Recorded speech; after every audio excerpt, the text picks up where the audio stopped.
So the beauty is that there's a group called Legatum, all right, that has come up with, they've studied the world and said, but there are things that can actually make people live a successful life, build great nations, build prosperous nations.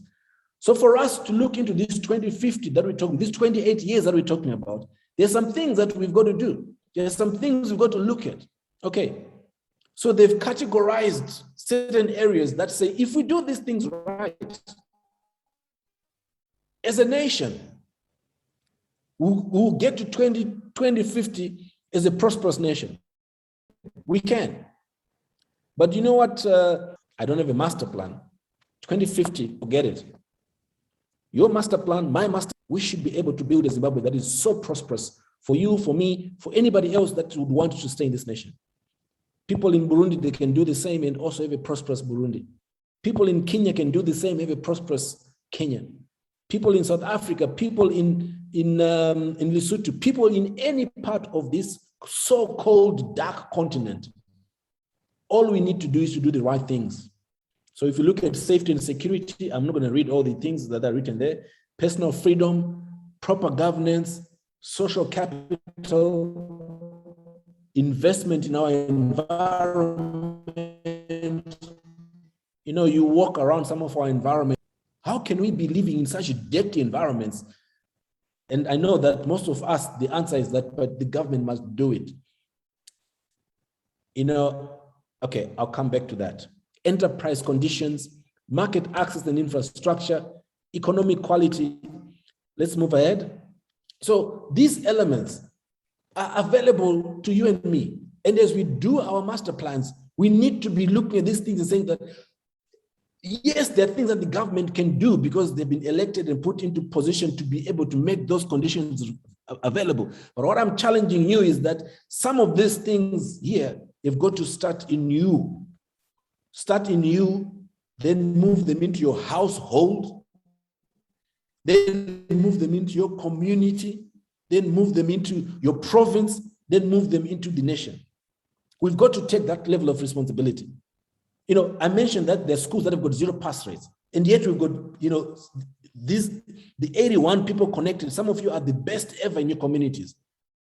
And some of you are coming from these environments where there are schools that have got zero pass rates. You and I can make a difference. We don't have to wait for High Life Foundation. We don't have to wait for UNESCO. We don't have to wait for UNICEF. We don't have to wait for anybody. You know, we are the ones that we've been waiting for. You are the one that you've been waiting for. Living conditions, health, education, natural environment. These pillars are the areas where if we work on them, we will definitely be a prosperous nation. Let's move ahead and then you can see what I'm talking about.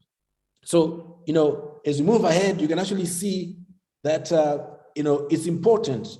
You know, Mr. Masiwa says, Africa is full of potential, endowed with both an abundance of natural resources and energetic, youthful population.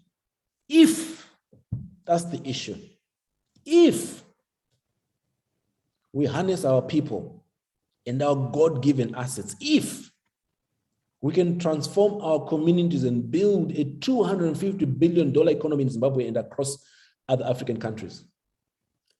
The big part of this statement is the word if, IF. Can you make a pledge? You as a Burundian, you as a person from Eswatini, you as a South African, you as a Kenyan, you as a Zimbabwean, can you write down a personal pledge that says, yes, I am going to harness myself and the assets that God has given me so that I participate in the building of this $250 billion economy. High Life Foundation, we've done that. I'm so grateful to God that the kind of leadership we have in High Life Foundation, you know, Mrs. Masiwa, so full of vision. At the beginning of this year, she just said, no, guys, how aligned are we to the 2030 vision that the country has, to the 2050 vision that we've built together. So our programming, the work that we're now doing in Hala Foundation, none of what we're doing, all our hands are on plows that are grinding for us to build this $250 billion economy. That's what the payoff activities in Hala Foundation should always be the ones that take us to this position where we're going to make sure that we drive the know-how we have, the skills we can build up, development, we can do it. There's nothing that is impossible for us to actually make this happen. Let's move ahead.